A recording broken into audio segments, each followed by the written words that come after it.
From 2009 and Transformers Revenge of the Fallen, this is the Fast Action Battlers Starscream. If you don't remember the Fast Action Battlers, these were what were essentially the toy line for kids when it came to the movie figures.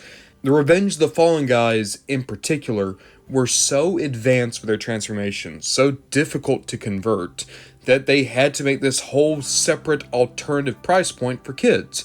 But it also meant that you got to have a lot of the more important characters for less money than a deluxe, which, to me at least, seems pretty cool. You can have a big, bulky Optimus, Megatron, Starscream, Ironhide, all for a lot cheaper than you would usually have to pay. But of course you can see they had pretty stylized proportions, and that's the front of the box. On the back of the box you can see there's Starscream and his jet mode. Around the world, the Autobots battle in secret to destroy the evil forces of the Decepticons. Little do they know that an even deeper threat is about to arise. Returning to Earth after ruling on Cybertron, Starscream is ready to conquer. He brings new skill to the battle against the Autobots. The defenders of Earth should tremble in fear at the power of Starscream. That's a way to interpret what happened in Revenge of the Fallen. The way I remembered it was he was playing wet nurse on a ship full of, dying Decepticon babies, and then Megatron showed up and just beat him up for a little bit, and then the rest of the movie was Optimus Prime ripping his arm off. You can see here, Strength 6. Yeah, for Starscream that works. Intelligence 9. Yeah, that works. Speed 10, absolutely. Endurance 7. Rank 8. I mean, I guess the Fallen's above Megatron in this movie, so yeah, that works too. Courage 4, that should just be a 1. Fire Blast, that looks like a 7 to me. Skill 9. Yeah, I think the tech specs all more or less work out for this particular Starscream. And yeah, you can see the gimmick here is he's going to have a snap-out battle blade.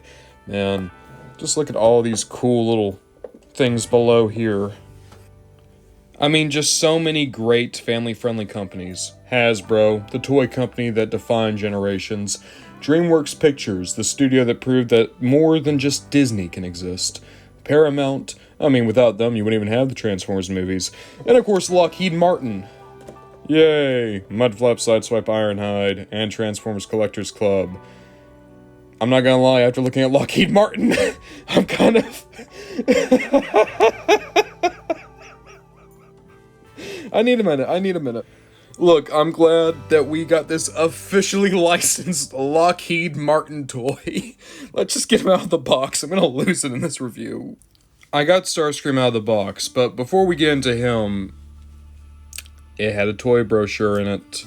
Now, I don't know about you guys. Every time I open up an older toy, though, I just have to take a look at these old pack-in brochures, see what they were trying to advertise.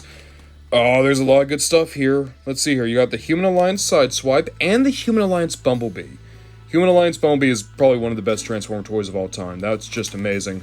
Voyager-class Desert Tracker Ratchet. I liked that one. Great repaint of the original movie Megatron. Leader-class Megatron. Bit of a bloated figure, but still good. I really liked that Voyager-class Starscream, though. Oh! Front and center. Doesn't everyone remember these characters? I'm sure Tom Kenny is really proud of his time as Skids. Ironhide just looks incredible. Love how that looks. Down here, what do we got?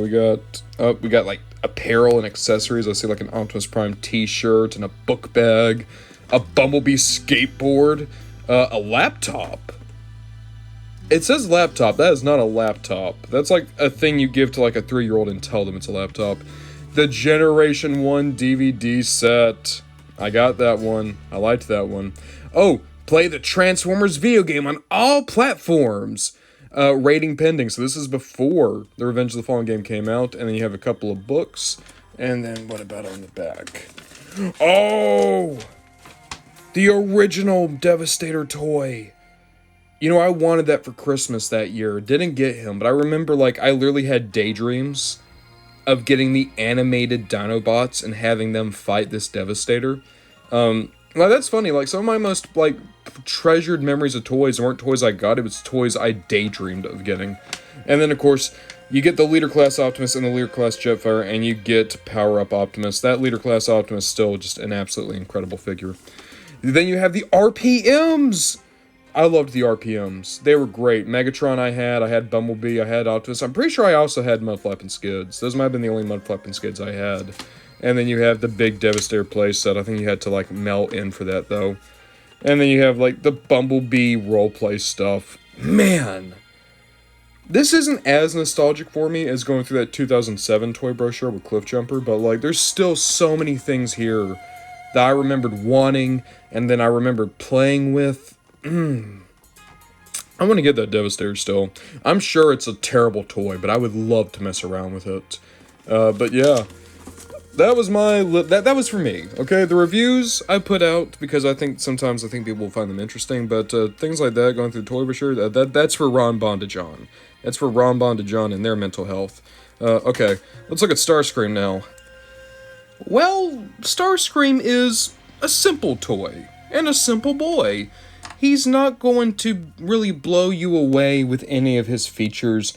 The paint on him's nice. I do like how they captured his Cybertronian tattoos, but you can see he's a very kind of hunched figure. He's always looking down.